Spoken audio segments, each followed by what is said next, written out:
Welcome to Still Surviving and Walking in Your Purpose. I'm your host, Gigi Blackshear. The Bible says that faith is the substance of things hoped for, the evidence of things not seen. Our guest not only is she a woman of substance, but she has a wonderful story of faith to share. Please welcome to our show, Miss Traci Irven. Traci, welcome to our show. Hi, Gigi. Thank you so much. I'm so glad to be here. You're welcome. So please tell our audience, who is Traci Irven, and share with us your story of survival. Traci Irven is a woman who went off to college and expected to live out the dream and passion of her family. And subsequently found myself becoming pregnant my second year in college with a young son and alone and by myself. I always had the dream of the white picket fence, husband and family. And that's what my family portrayed and drew that picture for me. What they expected. Absolutely. Yes. Was the expectation. And so when I found myself in this position, things started to shift and change because I found emotionally that the person who I thought I was not. Oh, wow. And so the strength that I had to gain in learning from my experience and then subsequently becoming married and then divorced, fast forwarding a little bit, and then being left with a small girl child that had severe epilepsy, and then alone as a single parent with a son with no present father, and then with a daughter with no present father that had severe epilepsy, then left me as a single parent to deal with all of that alone. Yeah. Two children. One with health issues. Yes. Talk to me about, you said that you discovered that you were not the person that you thought you were. What does that mean? Well, the thought of Traci was a person that would have a life by herself, leaving college, going on to get her master's degree, shopping in London, Paris, and all those places, and being able to just live for myself. And so probably shallow a little bit of sorts. But then I found out that there was a woman inside that really could have strength that I did not think that I had inside myself. Yes. Yeah. Yes. So tell us, Traci, you went from being a college student to a mother, single mother. Yes. Then you said you got married.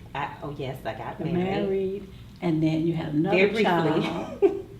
And Yes. then that's a lot to happen in a short period of time. Absolutely. How did you survive that? What was the thing, the catalyst, or the person that helped you or caused you to be able to move beyond? Well, actually, it was the two little ones that I saw Your in children. front of me, my children.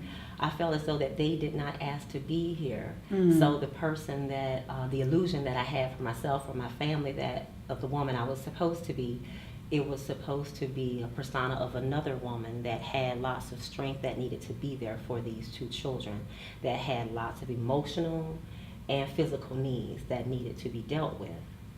And so I found myself coming out of my box of just thinking of myself, and then I found strength in those two people that needed me, those Putting the needs of your children before first. your own. Absolutely. Before your own. Absolutely. What about a support system? Was there a support system in place for you? You talked about your family and their expectations of you. Were they there to support you, or were you basically left to kind of figure it out on your own? Left to really figure it out on my own. I have a mother that was very present, as you would say, physically. However, I believe the emotional support of being left in a position that I was not familiar with wasn't there. I had to learn lots of single parenting on my own.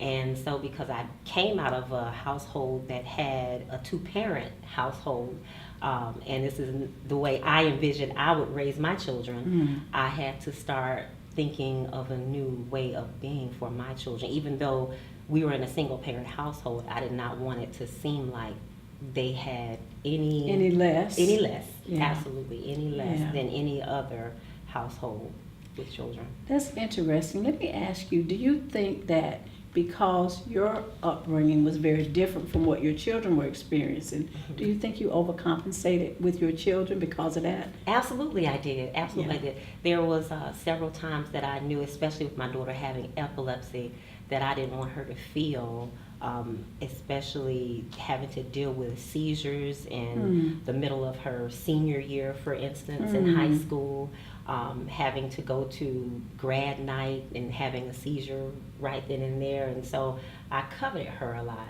Yeah. And then I also wanted to give them the things that I felt like they should have, and even though they were in a single parent household. As a single parent taking care of a child that has major health issues, that must have been challenging for you. Very challenging. Were there resources that helped you with that, or were you, again, on your own, kind of trying to figure that out? Pretty much just trudging the road on my own, just learning about neurologists and reading and researching and trying to find out the best technique without having to medicate her so much. Because a lot of the medicines out there for epilepsy will leave one very lethargic, a little distant, because there has been lots of statistical research that has been done on people with epilepsy, how they are not alert, and so they've been arrested because it looks like they're resisting. Yes, but it looks like they're resisting arrest. So it's just very important to pick the right medicine, and so I had to find myself turning into almost a researcher of her condition on my own to just make sure she had the best care possible. And because I did not have the finances at that time, that I would have loved to get the best the best medical care. The best medical care for her. So I couldn't do that at that time, and so I found myself doing whatever I could, and then so I started looking into some holistic avenues, and so I learned a lot about healthy eating and those types of things, clean eating that could help her. It sounds like you were very resourceful. Yes, I had to become resourceful. Yeah, yes, absolutely. Yeah. You know, as a young mother, we have to learn things kind of on the fly. Yes. You know, you learn as you go, and you overcompensate. But it sounds like because you put the needs of your children first, you were able to kind of do what they needed to do, but still be okay. Yes, absolutely. And then I would sometimes put the facade that I still had it all together, although I knew deep down inside I did not. I was dying inside, because there were still things that I longed to do for myself. For yourself. Absolutely. Yeah. And I had needs that were not being met. And so I would try to, I think, vicariously somehow live out those needs within my children. Through your children. Through your children. We talked about faith. Yes. How did faith play a part in your survival story? Faith is just so strong for me. You know, the Bible says that you just need faith. It's the size of a grain of a mustard seed. And I, a lot of times in my past, would find that hard to even fathom, just going through so many challenges.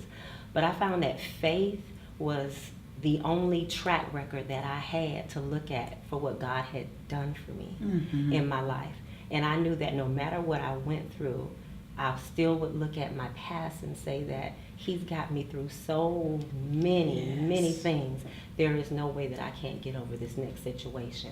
And that's just faith. Faith is who I am. Yes. Faith is just what and what has sustained you thus far.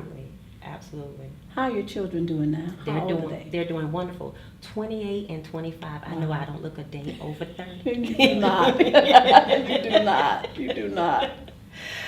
Yeah. Traci, you have shared with us a wonderful story of faith and the ability to endure and maintain and care for your children. Yes. We're going to come back and hear more from Traci in just a moment. We are back with Miss Traci Irven. Traci, you have shared with us a wonderful story of faith. We know that based on the story that you've told us, we know that there has to be something wonderful going on with Traci Irven. Share with us what's going on with you now. I love the fact that I became an entrepreneur 17 years ago. I have a commercial and residential cleaning business. And so throughout, something that I thought was tragedy has actually become triumphant for me. What is the name of your business? It's called Team One Service. Okay. Yes. Okay. We're actually here in Orlando. Oh, at this wonderful. time. So just the being able to share my story with the staff that I have, I've been able to motivate and encourage and inspire so many of my staff members who are single parents. And they look at me and they say, oh, you don't have any, looks like you just get up and you just flawless and you don't have any issues or challenges. And then I say, let me tell you what you don't know. Yeah. And so it has really been a wonderful ride for my business. My business has been purpose calling. This one I thought the college was supposed to be my purpose. I found that the business is where I was supposed to be. I was supposed to be here. And I traveled through my journey in order to be able to be a blessing through my business for so many people. That is wonderful, Traci. You know, it's interesting. The good thing is that we don't look like what we've been through. So when people look at you, they see this beautiful woman that's well put together, and you don't look like you've been through anything ever in your life. But also the bad thing is that we don't look like what we've been through. And because of that, people want to discredit our story. They don't know.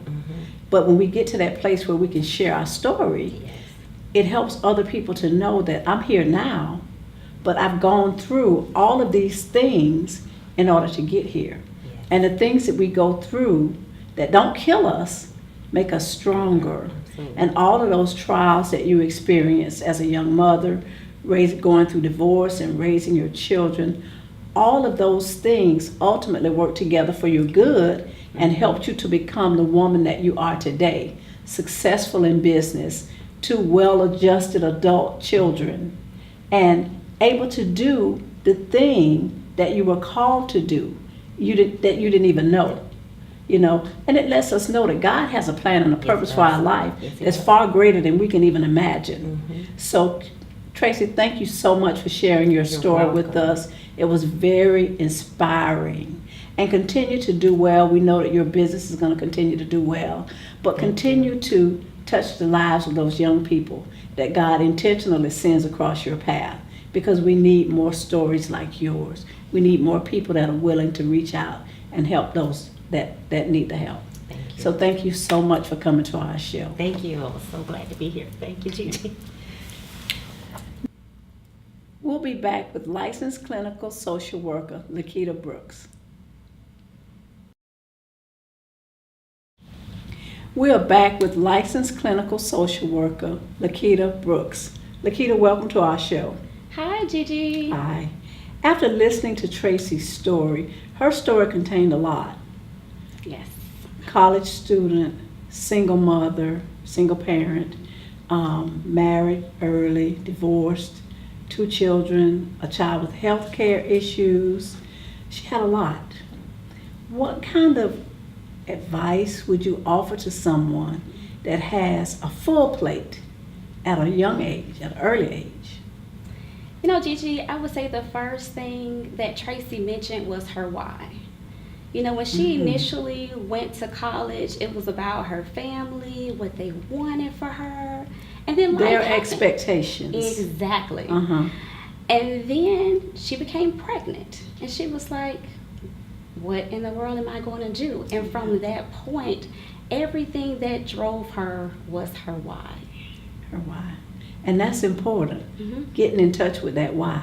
Exactly. Because if you understand why, then the how is not as difficult. I mean, Traci's story, she talked about doing it for her children. You know, she put herself on the back burner, and she put the needs of her children before her own. And we see that a lot as mothers. Is something inside of us that causes us to sacrifice our own for the sake of our children. And that's a wonderful thing, because like Traci said, those children didn't ask to be here. So she was strong enough and wise enough to make decisions based on what was best for her children. Tell me, for someone that's in that situation, what kind of resources, what kind of words of encouragement could you give someone that may be struggling, that's has all of those things going on at the same time? What would you say to that person? The first thing I would say to them is, what is the one goal you want to accomplish Focus, right now? single out Exactly. one. Focus on that one goal.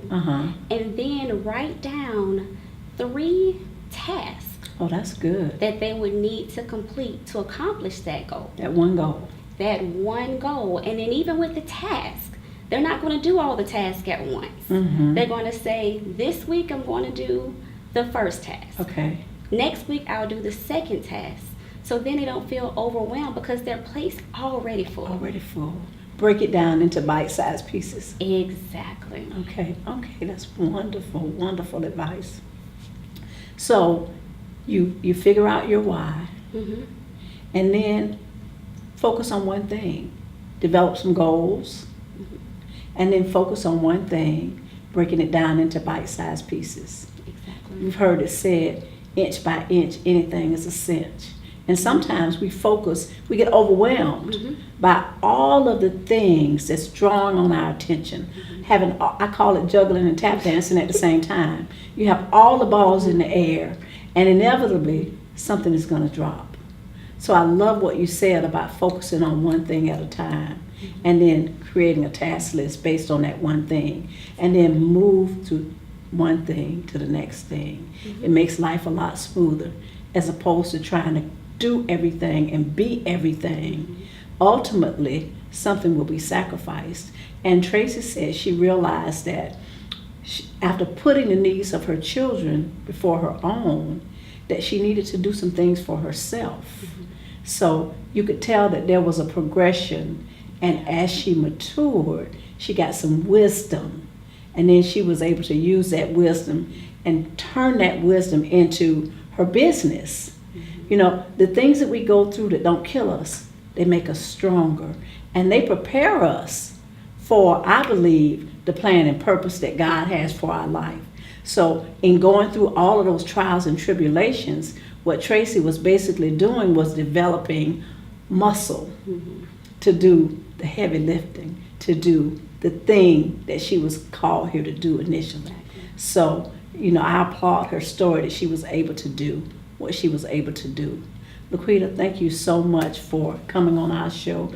Are there some additional resources you can offer? And how could people get in contact with you if they had questions? Thank you, Gigi. So one of the things that I would highly recommend, when Traci first went off to college, she said, you know, I was doing it for my family. Then eventually she became aware of who she is. But one of the things you can do now, if you know that there's more to your life, but you just don't know what, you can go online and go to careeronestop.org, and they have various assessments for values, interests, and even skills. So that's one of the steps that you can take now to identify what are those things you're good at, what are your interests, and even what's really important to you in your life. And you can contact me at www.lequita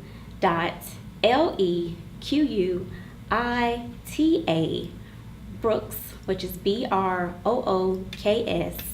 LCSW.com. And on that website, there are tons of free resources where if you're having different concerns, you can definitely click on those links, and those resources are national listings. Nikita, thank you so much. We'll be back in just a moment with my final thoughts. We know that life is full of ups and downs. We also know that it doesn't always go the way we expect it. There are things that happen in our lives that sometimes they can throw us for a loop. After listening to Traci's story, we know that even though things happen that are unexpected, that are not planned for, that might take us and put us on another path, it's only for a season. That those things do not have to be the end of our life, but they can be a new beginning. The things that come into our life that are challenging or difficult, those are the things that help us to develop, help us to become the people that we're supposed to become. So if you are in a circumstance or situation, things have not turned out the way you thought they would, your life has taken another path, just know that as long as you don't get bogged down by it, as long as you don't allow it to stop you, that not only can you recover, but that you can get to a place where you are successful and you can make your life be what you want it to be. Life is full of highs and lows and ups and downs, and as long as you keep it moving and keep your faith intact, not only can you survive, but you can thrive. Thank you so much for watching our show.